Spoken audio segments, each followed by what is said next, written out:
আজ আমি বানাবো ফুড কন্টেনার দিয়ে ডেকোরেটিভ প্ল্যান্টার স্পট। ফুড কন্টেনারে কিন্তু প্রিন্ট করা থাকে। প্রথমে এই প্রিন্টগুলোকে তুলতে হবে।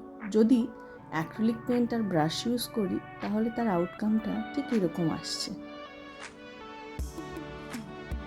আর যদি স্যান্ড পেপার ইউজ করি তাহলে তার আউটকামটা আসছে এরকম। এটা করতে সময়ও বেশি লাগে আর আউটকামটাও অতটা পারফেক্ট হয় না, তাই আমি নেল পলিশ রিমুভার আর একটু তুলো দিয়ে করছি, যার আউটকামটা ঠিক এইরকম আসে, একদম ক্লিন। অল্প একটু নেল পলিশ রিমুভার নিয়ে হালকা হাতে রাব করলেই কিন্তু আরামসে প্রিন্টগুলো সব উঠে যায়। আর তারপর কন্টেনারটা ঠিক এরকম দেখতে পাই। তারপর নিজের পছন্দ মতো পেন্ট করে নিলেই রেডি ডেকোরেটিভ প্ল্যান্টার স্পট। আমি এখানে ইউজ করেছি অ্যাক্রিলিক কালার। এখন আমি করব একটা বহু ডিজাইন। তার জন্য আগে বেস কালারগুলো আমি করে নিচ্ছি।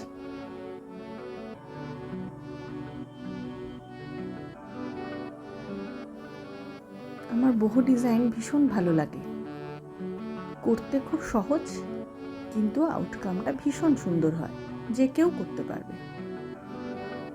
বেস পেইন্টগুলো হয়ে গেছে, এবার আমি সিলুয়েটটা ড্র করে নিচ্ছি। কয়েকটা পাতা, খুব সহজেই করা যায় এগুলো।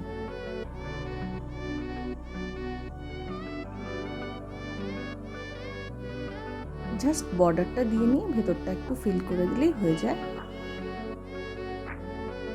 আর একটা কন্টেনার নিয়ে নিলাম। এই কন্টেনারটাতে আমি করব একটু ডুডল আর্ট।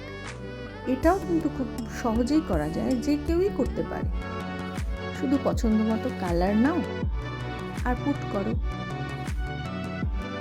বেস কালারটা হয়ে গেলে ব্ল্যাক দিয়ে বর্ডারগুলো হাইলাইট করে দিলেই হয়ে যাবে একটা সুন্দর ডুডল আর্ট।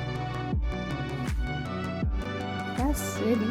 আউটকামটা ঠিক এইরকম, কিন্তু তোমরাও ট্রাই করতে পারো।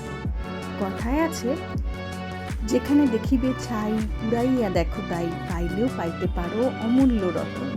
তাই ফেলে দেওয়া ফুড কন্টেনারগুলোকে যদি আমরা এভাবে রিসাইকেল করতে পারি তাহলে ব্যাপারটা খুব ভালো হয় না?